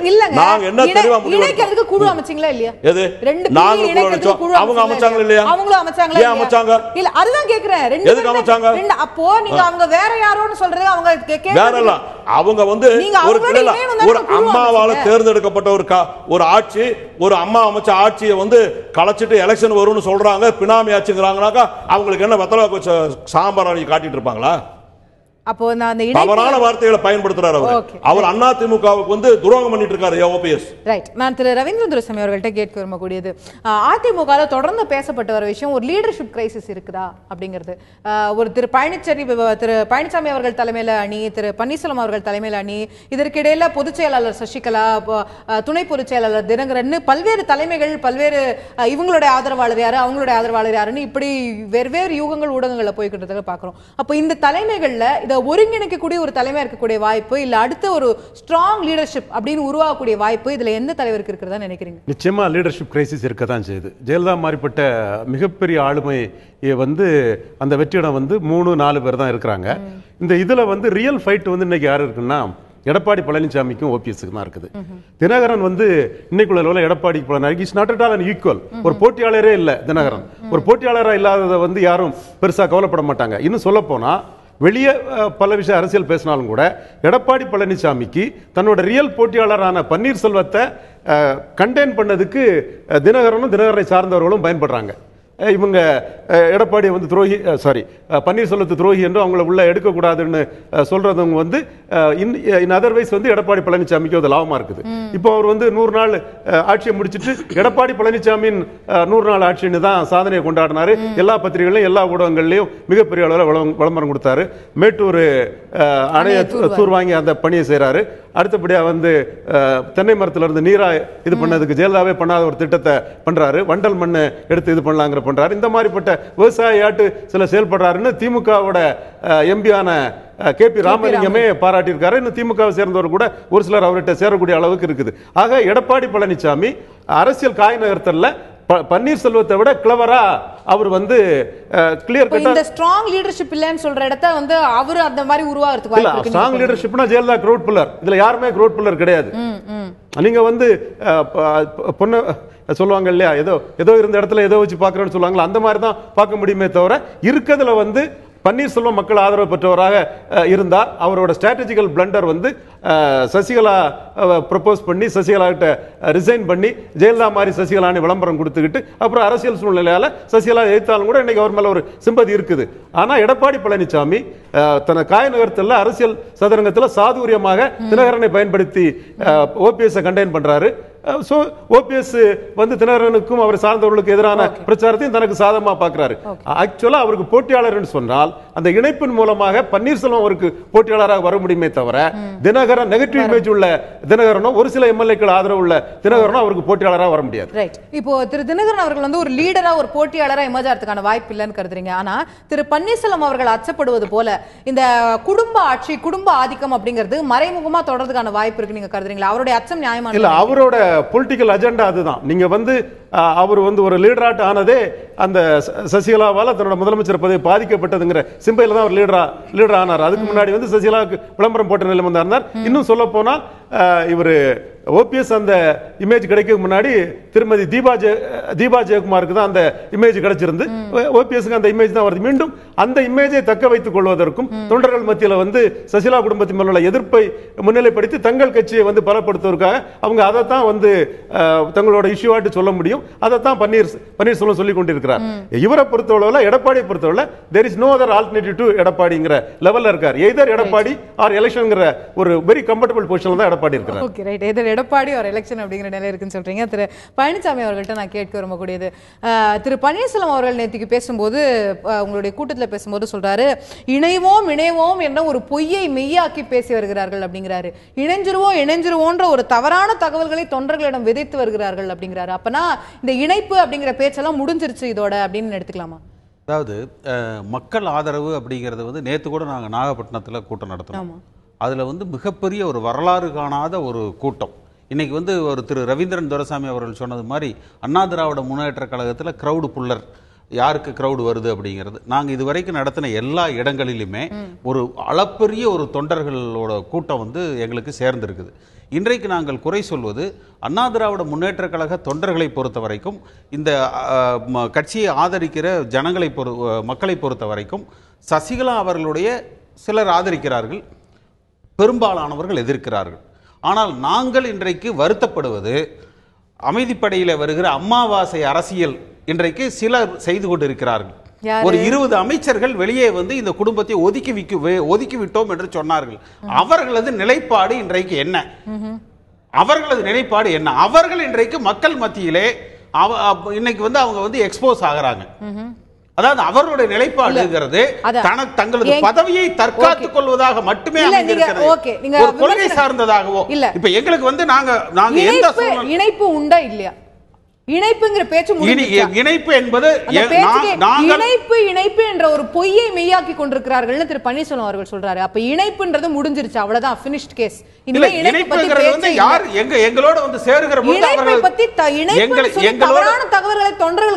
எங்களோடு வந்து சேருகிறவர்களை அவர்களது தகுதியை பார்த்து நாங்கள் எங்கள் இயக்கத்திலே சேர்த்துக் கொள்வோம். நீங்கள் இணைத்துக் கொள்வீர்கள்? சேர்த்துக் கொள்வோம், அவர்களது தகுதியை பார்த்து சேர்த்துக் கொள்வோம். அதான், அப்ப இந்த இரு அணிகளும் இணைஞ்சு ஒரு அதிமுக ஆறுது அப்படிங்கறத மறந்துடலாம். நிச்சயமாக ஒரே ஒரு அண்ணா திராவிட முன்னேற்ற கழகம் அண்ணன் பன்னீர்செல்வம் அவர்கள் தலைமையிலே இரட்டை இலை சின்னத்தை நாங்கள் மீட்டெடுத்து வழிநடத்துவோம். நிச்சயமா நாங்கள் தேர்தல் கமிஷன்ல ஜூன் 16ஆம் தேதி இருக்குது.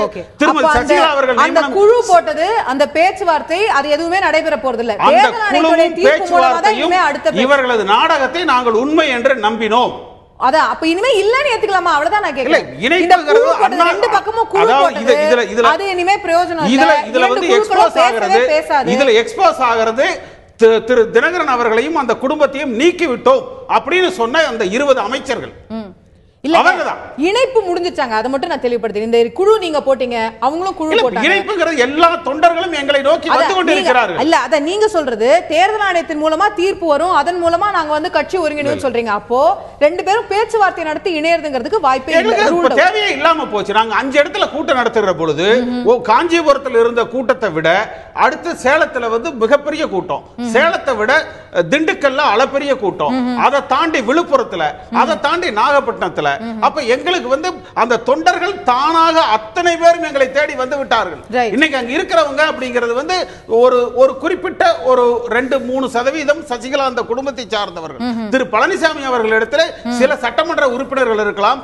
எப்படி திரு மதுகோடா அவர்கள் ஒரு அரசாங்கத்தை நடத்தினார்களோ அது போன்ற ஒரு நிலையைத்தான் இந்த அரசாங்கம் எட்டும். ஓகே, நான் திரு பழனிசாமி அவர்கள்ட்ட கேட்க விரும்பக்கூடியது, இந்த ஆட்சி விரைவில் வீட்டுக்கு அனுப்பப்படும், புரட்சி வெடிக்கும், இது வந்து விரைவில் வந்து தேர்தல் வரும் அப்படின்னு மக்கள் எதிர்பார்க்கிறாங்க அப்படின்னு திரு பன்னீர்செல்வம் வந்து நேற்று பேசக்கூடியதை நம்ம பார்க்கிறோம். இப்போ தேர்தல் வர்றதுக்கான வாய்ப்புகள், சாத்தியக்கூறுகள் இருக்குன்னு நீங்க எதை வச்சு கருதுறீங்க? இந்த ஆட்சி வீட்டுக்கு அனுப்பப்படும்னு எதை வச்சு சொல்றீங்க? சட்டமன்ற உறுப்பினர்கள் அவங்க பக்கம் இருக்கிறாங்க. இல்ல, அதாவது எங்களை பொறுத்த வரைக்கும் திருமதி சசிகலா அவர்கள் பொதுச் செயலாளராக பதவியிலிருந்து நீக்கப்பட்டால் மட்டும்தான் இணைப்புங்கிற கருத்தை நாங்கள் முதல்ல சொல்லியிருக்கோம்.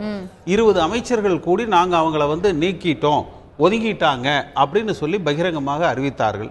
ஆனால் அது இன்றைக்கு அவர்கள் நிறைவேறவில்லை. அவங்க ரெட்ட குதிரையில சவாரி செய்யறதுக்கு நினைக்கிறாங்க. ஒரு பக்கம் எப்படிங்க வரும் எதுல இல்ல அப்ப அந்த இடத்துல சட்டமன்ற உறுப்பினர்களுக்குள்ள அவங்களுக்குள்ளாகவே திருமதி சசிகலா அவர்களை ஆதரிக்கிறவர்களும் அவர்களை எதிர்க்கிறவர்களுமாக அவர்களுக்கு உள்ளேயே ஒரு பிளவை இன்றைக்கு ஏற்படுத்தி கொண்டிருக்கிறார்கள். அதனுடைய முடிவு சட்டமன்ற தேர்தலுக்கு அது வழிவகுக்கும். அதுல உங்களுக்கு ஆதாயம் கிடைக்கும். அண்ணா திராவிட முன்னேற்ற கழகம் அதனுடைய தொண்டர்கள் முழுமையாக எங்கள் இடத்துல இருக்கிறார்கள்.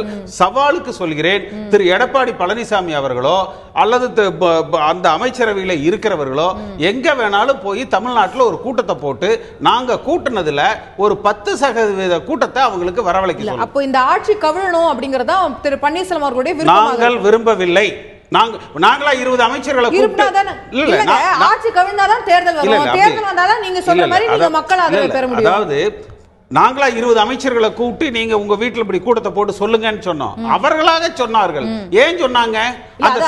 அவர்களுக்குள்ள இருக்கிற இரட்டை நிலைப்பாடு அதற்கு வழிவகுக்கும். இல்ல அது தேர்தல் வரணும்ங்கறத உங்களுடைய விருப்பம் இல்லையானா?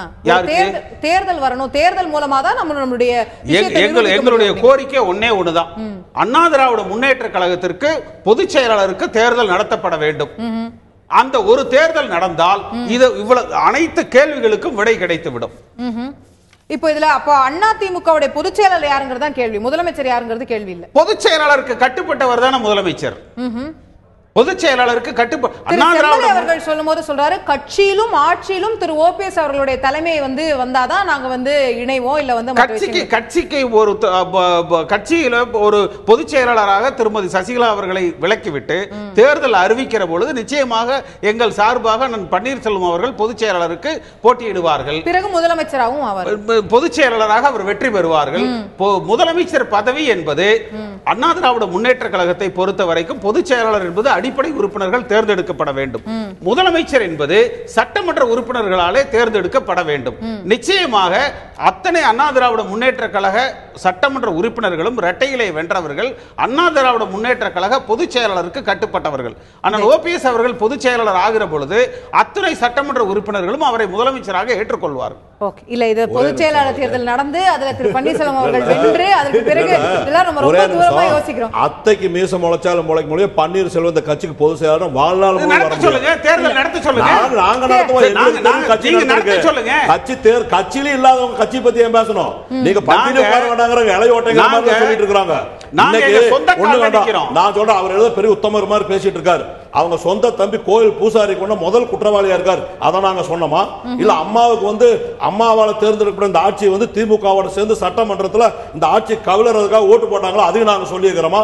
இன்னும் எத்தனையோ குற்றச்சாட்டு அவர் மேல இருக்கு. சொல்லிட்டு ஒண்ணு வேண்டாம், அம்மா சமாதியில உட்கார்ந்தாரு 40 நிமிஷம் பத்திரிகையாளர்களா சேர்ற வரைக்கும் அமைதியை தானம் பண்ணிட்டு உட்கார்ந்து இருந்தாரு. பத்திரிகை நிருபந்தத்துக்கு எந்திரிச்சு பேசினாரு. அதே ஓ பன்னீர்செல்வம் இன்னைக்கு சுற்றுப்பயணம் போறாரு. அம்மா சமாதியை மறந்துட்டாரு. அம்மா வேண்டி உங்களுக்கு வேணுங்கிறப்ப பயன்படுத்திக்கிறக்கா? எங்க போறாங்க? ஒரு அம்மா சமாதிக்கு போய் 4 மாசம் ஆச்சு. என்ன காரணம்? அம்மாவுக்கு அம்மாவுடைய பெயரை சொல்லி அம்மாவோட அப்படியே சும்மா ஒரு பேலன்ஸ் பண்ணி ஏமாத்திட்டு இருக்காங்க. இது எந்த தொண்டை கிட்ட எடுபடாது. நாங்க கூட்டம் போடுறோம், எத்தனை லட்சம் பேர் வர்றாங்க. இவங்க சும்மா ஒரு நான் வெளியே சொல்லிடுவேன் டிவியில சொல்லக்கூடாது அந்த மாதிரி ஒரு பொருள்களை கொடுத்து வேன்ல முட்டி வரைக்கும் சேலை கட்டவங்க 4 பேர் உட்கார வச்சுட்டு கூட்டம் போடுறது ஒரு கூட்டமா? இல்ல ஓகே, நீங்க அது மாறி மாறி அழைத்து வரப்படுகிறாங்களா, அவர்களா வராங்களா? எல்லா கட்சிகளும் மீட்டிங் நடக்குது, எவ்வளவு பாட்டில் கிடக்குது, எவ்வளவு பொட்டணம் கிடக்குது. இல்ல எல்லா கட்சிகள் மேலயும் வைக்கப்படக்கூடிய குற்றச்சாட்டு தான் அது. நாளைக்கு உங்களுக்கு கூட்டம் போட்டா அவங்களுக்கு இதே குற்றச்சாட்டை வைக்கிறதுக்கான வாய்ப்புகள் இருக்கு. நான் திரு ஜெகதீசன் அவர்கள்ட்ட கேட்க விரும்பக்கூடியது, இந்த பிரச்சனை, இந்த 2 அணிகளுக்கு இருக்கக்கூடிய பிரச்சனை தேர்தல் ஆணையத்துல வழக்கா இருக்கு. தேர்தல் ஆணையம் என்ன தீர்ப்பு கொடுக்குதுன்றது இது முக்கியம் அப்படின்னு நினைக்கிறீங்களா, அல்லது திரு பன்னீர்செல்வம் அவர்கள் சொல்வது போல தேர்தல் தான் தீர்ப்பு கொடுக்கும்னு நினைக்கிறீங்களா? தேர்தல் வருமானு நம்மளுக்கு தெரியல இதுக்கப்புறம். ஏன்னா எல்லா ஃபுல் சப்போர்ட்டும் அவங்க சைடு தான் இருக்கு, எடப்பாடி பழனிசாமி சைடு தான் இருக்கு. உங்க சைடு ரொம்ப கம்மி தான். அதை பார்த்துட்டோம். பார்லிமெண்ட்லயும் வச்சு பார்த்தாங்க, அவங்க சைடு தான், சட்டமன்றத்திலையும் பார்த்தாங்க, அவங்க சைடு தான் இருக்கு. ஸோ அது தேர்தல் வருமானது ரொம்ப சந்தேகம் தான். அது வர சான்ஸே இல்லை. மோஸ்டா வழக்கு பொறுத்து தான் அவங்க அந்த அவர் மேலே கேஸ் ப்ரூவ் ஆச்சா இல்லையா அதை பொறுத்து தான் இதுக்கப்புறம் போகும்னு நான் நினைக்கிறேன். இதுல இப்போ தேர்தல் ஆணையத்தில் நம்ம பார்க்கும்போது 2 தரப்புலையுமே வந்து தொடர்ந்து அஃபிடவிட் போட்டிருக்காங்க. அந்த வழக்கு வந்து நீட்டிச்சுக்கிட்டே போயிட்டு இருக்கிறதா நம்ம பார்க்க முடியுது. இப்போ இவங்க பக்கம் 1.5 லட்சம் அஃபிடவிட் போடுறாங்க, அவங்க பக்கம் கிட்டத்தட்ட 1 லட்சம் அஃபிடவிட் போடுறாங்க. ஏற்கனவே தேர்தல் ஆணையம் என்ன காரணம் சொல்லுச்சுன்னா 20,000 பக்கம் வந்து விஷயங்கள் இருக்கு, எங்களுக்கு படிக்கிறதுக்கே நேரம் இல்லை அப்படின்னு சொல்லி. அப்போ தேர்தல் ஆணையத்துக்கிட்ட நம்ம விரைவில் ஒரு தீர்ப்பை எதிர்பார்க்க முடியும்னு நினைக்கிறீங்களா? தெரியல. அதுதான் இவங்களுக்கு தேவைன்னா டக்குன்னு வந்துடுது தீர்ப்பு. சில வழக்குக்கு தீர்ப்பு உடனே வந்துடுது, சில வழக்கு ரொம்ப நாள் ஆகுது. ஸோ அதை பொறுத்து தான் மத்திய அரசு இதில் என்ன அவங்க இன்வால்வ்மெண்ட் என்ன. தேர்தல் ஆணையத்துக்கும் மத்திய அரசுக்கும் தொடர்பு இல்லை இல்லையா? தேர்தல் ஆணையம்ங்கிறது இட்ஸ் an autonomous, அது ஒரு தனியான அமைப்பு, மத்திய அரசாங்கத்துக்கான தேர்தலே நடத்தக்கூடிய அமைப்பு. அப்போ நம்ம மத்திய அரசாங்கத்தை எப்படி தொடர்புபடுத்தி அதில் சொல்ல முடியும்? அப்படிதான் நடக்கிற மாதிரி தெரியுது. இல்லை சில விஷயங்கள்லாம் சில கேசஸ்லாம் உடனே நம்ம ரொம்ப நாள் எதிர்பார்த்துட்டு இருப்போம், ஆனா அந்த சீரீஸ் ஆஃப் இவெண்ட்ஸ்க்காக உடனே நடக்குது, தீர்ப்பு உடனே கிடைக்குது. நம்மளுக்கு ஆச்சரியமா இருக்கு, எப்படி இப்படி உடனே கிடைக்கும்? அப்ப எல்லா தீர்ப்புக்கும் நல்லா கிடைக்கலாம்ல உடனே, எல்லா தீர்ப்புக்கும் ஈஸியா கிடைக்கலாம்ல தீர்ப்பு இது. அதான் நான் நினைக்கிறது. ஸோ மத்திய அரசோட இன்வால்வ்மெண்ட் இருக்கலாம், இதை பொறுத்து தான் பார்க்கணும் அப்படின்னு சொல்லி சொல்றீங்க நீங்க. சோ இதுல வந்து ஆனா தேர்தல் வர வாய்ப்பு மோஸ்டா கிடையாது இருக்கிறதா நீங்க கருதல. நான் திரு ரவீந்திரன் அவர்கள்ட்ட கொண்டு போய் வரக்கூடிய விஷயம் இது. அதுதான் அந்த அஃபிடவிட் சமாச்சாரம் தான் நம்ம பார்க்கும்போது திரு பன்னீர்செல்வம் அவர்கள் தரப்புல வந்து கிட்டத்தட்ட 1.5 லட்சத்துக்கும் மேற்பட்ட பிரமாண பத்திரங்களை தேர்தல் ஆணையத்தில் தாக்கல் செஞ்சிருக்காங்க.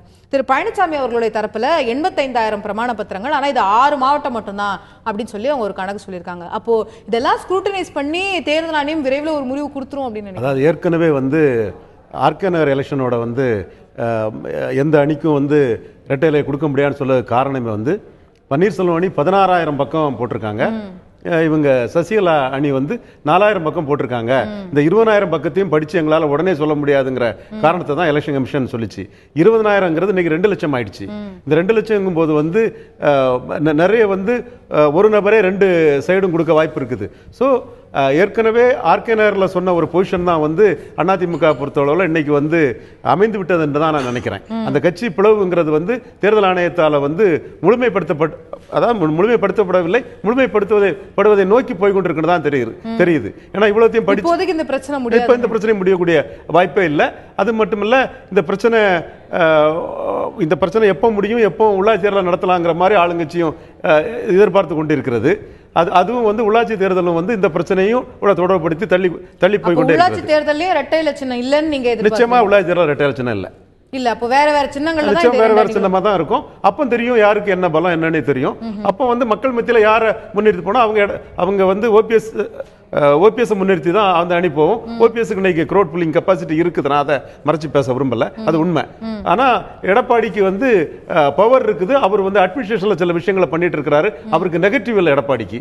ஸோ பாசிட்டிவ்களை வந்து அவர் வளர்த்துக்கலாம். நம்ம ஏற்கனவே ஒரு விவசாயிங்கிற அடிப்படையில் சில பாசிட்டிவ்களை வளர்த்துக்கலாம், அவருக்கு சோசியல் பேக்கிங் இருக்கு. ஸோ அந்த 2 அணியில எது பெரிய அணிங்கும் போது உள்ளாட்சி தேர்தலில் தான் தெரிய வரும். உள்ளாட்சி தேர்தல்ல தெரிஞ்சாலுமே கூட ஆட்சியில் ஏதாவது மாற்றம் வரதுக்கு வாய்ப்பு இருக்கு. உள்ளாட்சி தேர்தல்ல உதாரணத்திற்கு சப்போஸ் உள்ளாட்சி தேர்தல்ல அதிமுக அம்மா அணி பெரும்பாலும் வெற்றி பெற்று விட்டால் அப்படியே ஆட்சிக்கான ஆதரவு பன்னீர்செல்வம் அவர்கள் அணி உள்ளாட்சியில பெரும்பான்மை இடங்களை வென்றாலுமே கூட ஆட்சியில் மாற்றம் வரவே வராது. குறிப்பா வந்து திண்டுக்கல்ல எம்ஜிஆர் வந்து 55% வாக்குகளை வெற்றி பெற்றாரு. திமுக கொஞ்சம் ஓட்டுல தான் டெபாசிட்டே காப்பாத்திச்சு, 3வது இடம் போச்சு. கோவை மேற்குலையும் கோவை பார்லிமெண்ட்ல திமுக 3வது இடம் தான் போச்சு. ஆனா ஆட்சி வந்து எந்த பாதிப்பும் இல்ல. தொடர்ந்து வந்து இந்திரா காந்தி எழுத்தனால தான் ஒரு 6 மாசத்துக்கு முன்ன இந்திரா காந்தி வந்து டிஸ்மிஸ் பண்ணாங்களே தவிர அந்த ஆட்சிக்கு அந்த ஆபத்தும் இல்ல. அன்னைக்குள்ள காலகட்டத்திலே இன்னைக்குள்ள காலகட்டத்தில் ஆன்டி டிஃபெக்ஷன் லா போன்ற பல பாதுகாப்பு இருக்கக்கூடிய பட்சத்தில் இந்த ஆட்சிக்கு வந்து பன்னீர்செல்வத்தாலோ டிடிவி தினகரனாலோ ஆபத்து இருப்பதற்கு வாய்ப்பில்லை. ஆனால் ஆட்சிக்கு ஆபத்து வேற ரூபத்தில் வரலாம். மத்திய அரசு நிலைப்பாடுகள்ல சில இதுகள் மட்டும்தான் இந்த இது இருக்கு. அதனாலதான் மத்திய அரசு தொடர்பான சில விஷயங்கள்ல இந்த அரசு வந்து அணுக்கமா நடந்து கொண்டிருக்கிறது.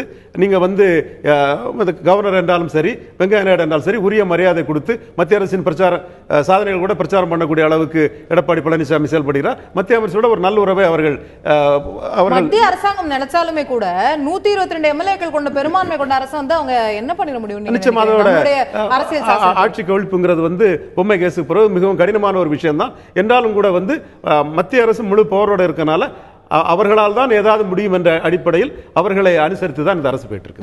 செல்வராஜ் அவர்கள்ட்ட கேட்க விரும்பக்கூடியது, இந்த தேர்தல் ஆணையத்தில் தற்போது இருக்கக்கூடிய பிரச்சனையில இணைப்புங்கிறது இல்லை அப்படிங்கறத தான் திரு பன்னீர்செல்வம் அவர்கள் சொல்றாரு.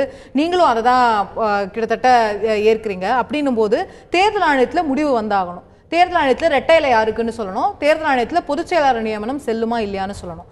உங்களுடைய அஃபிடவிட்ஸ் படி இன்னைக்கும் கூட தேர்தல் ஆணையத்தில் திருமதி சசிகலா அவர்கள், திரு டிடிவி தினகரன் அவர்கள், திரு எடப்பாடி பழனிசாமி அவர்கள் இந்த ஆர்டர்ல தான் நீங்க அஃபிடவிட்ஸை தொடர்ந்து போட்டிருக்கீங்க அப்படின்னு சொல்லும்போது, சசிகலா அவர்களுடைய பொதுச் செயலாளர் நியமனமே செல்லாது அப்படின்னு ஒருவேளை தேர்தல் ஆணையம் தீர்ப்பு கொடுத்தால் உடனடியாக கட்சியில அடுத்த 2வது 3வது நிலையில் இருந்த திரு பன்னீர்செல்வம் அவர்களுக்கும் திரு மதுசூதன் அவர்களுக்கும் தான் அடுத்த வாய்ப்பு போயிடும் நீங்க கருதுல? நம்ம பிரசவமாய் குழந்தையே பிறக்கிறதுக்கு முன்னாடி பேர் வைக்கிற மாதிரி பேசிட்டு இருக்கிறோம்.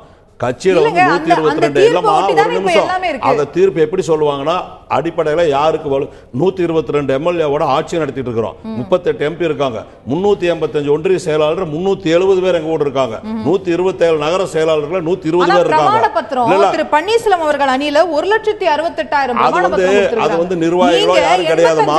இவங்களே ரேஷன் கடை இந்த ஹோட்டல் லிஸ்ட்டை வச்சு எழுதி கையெழுத்து போடுறதுக்கு எங்களுக்கு சம்பந்தம் இல்லை.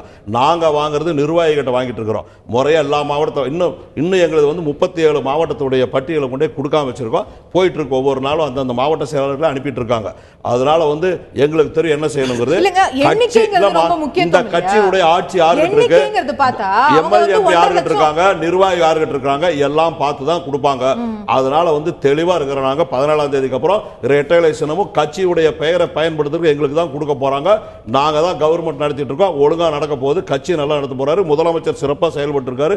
மக்களுடைய திட்டங்களை முழுமையா செயல்படுத்தக்கூடிய நல்ல மக்களின் முதலமைச்சராக செயல்படுறாரு. அதனால எங்களுக்கு எதை பத்தி கவலை இல்லை. நாங்க என்ன நினைச்சோம்னா எல்லாம் இருந்தாங்க, செஞ்சாங்க, பிரிஞ்சு போக வேண்டாம், எல்லாம் ஒன்னா செய்வோம்னு சொன்னோம்.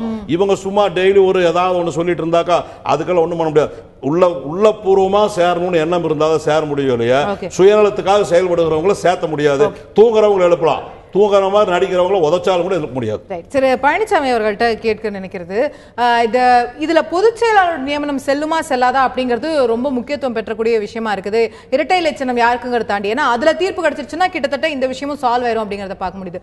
அதுல திரு பன்னீர்செல்வம் அவர்களுக்கு இருக்கக்கூடிய ரொம்ப முக்கியமான பின்னடைவு, அவர் தான் அந்த தீர்மானத்தை முன்மொழிகிறாரு, அவர் தான் அங்க போய் அவங்கள பொதுச் செயலாளராக சொல்றாரு, பின்னர் அவர் தான் அதை பிரஸுக்கும் அறிவிக்கிறாரு, அவங்க பொதுச் செயலாளர் நியமிக்கப்படுறாங்கன்னு சொல்லும்போது இப்ப பின்னர் அவர் ஸ்டாண்ட மாத்திட்டாரு அப்படிங்கிறது அவங்க சொல்லக்கூடிய பிரதானமான விஷயம். அப்போ அதுல உங்களுக்கு ஒரு பெரிய பின்னடைவு இருக்கிறதா நீங்க? அதாவது நீங்க சொல்றது லா ஆஃப் எஸ்டோப்பல் அப்படிங்கிறது, அது இதுக்கு பொருந்தாது அப்படிங்கிறத எங்களது வழக்கறிஞர்கள் தேர்தல் ஆணையத்துக்கிட்ட தெளிவாக எடுத்து வச்சிருக்கிறாங்க. நீங்கள் சொன்னது அதே மாதிரி என்னுடைய ஒரு மனு இருக்கு. அது ஜனவரி 6ஆம் தேதியே தேர்தல் ஆணையத்தில் தாக்கல் செய்த மனு.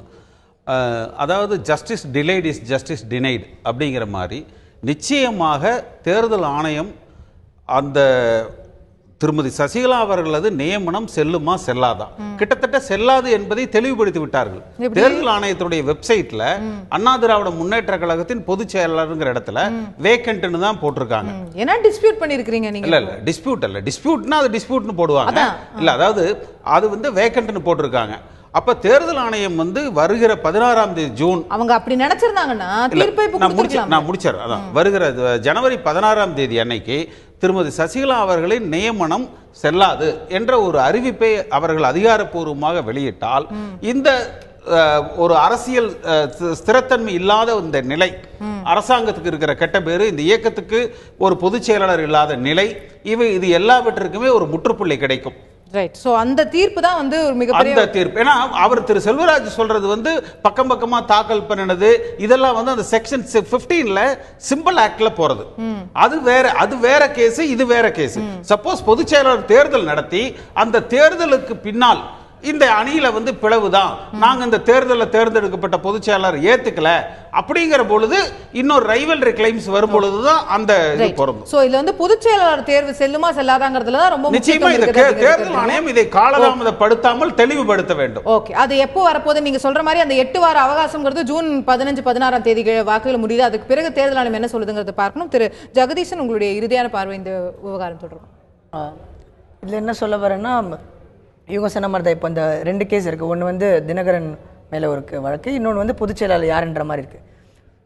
என்னை பொறுத்த வரைக்கும் மத்திய அரசோட இது கொஞ்சம் இருக்குதான், இதில் இன்ஃப்ளூயன்ஸ் இருக்குதான். அப்படி பார்த்தோம்னா இவங்களுக்கு அந்த பொதுச் செயலாளர் பதவியிலேருந்து அந்த எடுக்க வாய்ப்பு இருக்குது. ஓபிஎஸ் சைடு கொஞ்சம் ஸ்ட்ராங்காக வாய்ப்பு இருக்குன்னு நான் நினைக்கிறேன். அந்த சைடு வாய்ப்பு இருக்குன்னு நான் நினைக்கிறேன். இன்னொன்று என்னென்னா, 1 மாதம் ஆச்சு, இன்னும் பெரிய இது அவர் மேலே வழக்கு இது வரல, தீர்ப்பு சொல்லலை, அவரை கண்டுபிடிக்க முடியல. அந்த எலெக்ஷன் கமிஷன் அந்த அதிகாரி யாருன்னு கண்டுபிடிக்க முடியல. அது இன்னும் கொஞ்சம் நீட்டிடுச்சுன்னா அவர் மேலே குற்றம் தினகரன் மேலே ஒன்றும் சொல்ல முடியாது. ஸோ அவர் சைடு அவர் எவ்வளோ ஸ்ட்ராங் ஆகணும் முடியுமோ, கட்சி சைடு ஆட்சி எனக்கு தெரியல, கட்சி சைடு அவர் எவ்வளோ ஸ்ட்ராங் ஆகணுமோ அவர் அதை செய்ய தான் செய்வார். கண்டிப்பாக அவர் சைடு கொஞ்சம் பேர் போக தான் வாய்ப்பு இருக்குன்னு நான் நினைக்கிறேன். ரைட். ஸோ மேலும் பல அரசியல் குழப்பங்கள் வந்து காத்துக்கிட்டு இருக்கு அப்படிங்கிறது உங்களுடைய பார்வையாக இருக்குது. திரு ரவீந்திரன், உங்களுடைய இறுதியான பார்வை. அதாவது இவங்க சசிகலா அணியிலிருந்து எலெக்டட் ஜெனரல் செக்ரட்டரின்னு அவங்க கிளைம் பண்ணலை. அவங்களே வந்து சில டெக்னாலஜிஸ் காரணமாக வந்து பொதுச் செயலாளராக வந்து நியமிக்கப்பட்ட அந்த மாதிரி தான் சொன்னாங்க.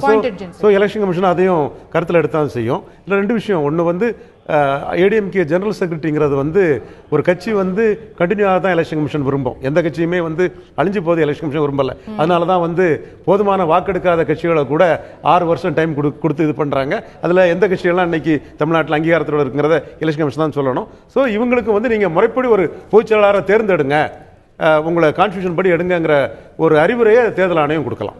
ரைட். சோ எந்த ஒரு முடிவையும் கொடுக்காம நீங்க தேர்தல் நடத்துங்கன்னு சொல்லி கூட தேர்தல் ஆணையம் சொல்லலாம் அப்படின்னு கருதுறீங்க. உங்களுடைய இறுதியான பார்வை. ரொம்ப நேரம் முடிஞ்சிட்டு. இந்த கட்சியினுடைய ஸ்தாபகர் புரட்சித் தலைவர் எம்ஜிஆர் அவர்கள் 45 வருஷம் ஆச்சு கட்சி ஆரம்பிச்சு.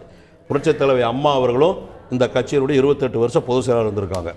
எந்த கூட்டம் இவங்க போட்டாலும் புரட்சித் தலைவருடைய பேரும் சொல்றது கிடையாது, ஸ்தாபகர் பேரும் சொல்றது கிடையாது, அம்மா பேரும் சொல்றது கிடையாது. சுயநலத்துக்காக செஞ்சிருக்காங்க. நேற்றும் கூட திரு பன்னீர்செல்வம் அவர்கள் வந்து ஜெயலலிதா அவர்கள் பேரை குறிப்பிட்டாங்க. புரட்சித் தலைவர் எம்ஜிஆர் இல்ல அந்த விழா நீங்க போறீங்களா? 100 வருஷம் ஆச்சு, அந்த ஆண்டு விழாவா சேர்த்து செய்யுங்களா? ஏன் அவரை மறந்துறீங்க? நீங்க பிரதமர் ஆயிடுச்சிருக்கீங்க, அவங்களும் பிரதமர் ஆயிடுச்சிருக்காங்க. இல்ல ஃபேக்சுவலா இல்ல திரு பழனிசாமி. சசிகலா அவர்களது நியமனம் செல்லாதுங்கிற பொழுது அந்த ஸ்டேட்டஸ் கோ ஆன்டி என்ற அடிப்படையில் திரு மதுசூதனன் இந்த பொருளாளராக வருகிற பொழுது இந்த கட்சி திரு பன்னீர்செல்வம் அவர்களால் நிர்வகிக்கப்படும். ஓகே, இது வந்து இந்த தேர்தல் ஆணையத்துடைய முடிவுதான் தற்போது இணைப்பு என்பது இல்லை என்று கிட்டத்தட்ட ஆகிவிட்டிருக்கக்கூடிய நிலையில் திரு தினகரன் அவர்கள் இன்று பிணையில வெளிவந்திருக்கிறார். அதிமுகவின் துணை பொதுச் செயலராக இருக்கக்கூடியவர். அவர் துணை பொதுச் செயலராக தொடர் போகிறாரா, சசிகலா அவர்கள் பொதுச் செயலராக தொடர போகிறாரா என்ற பல்வேறு விஷயங்களும் தேர்தல் ஆணையத்துடைய கையில் இருப்பதை நாம் பார்க்க முடிகிறது.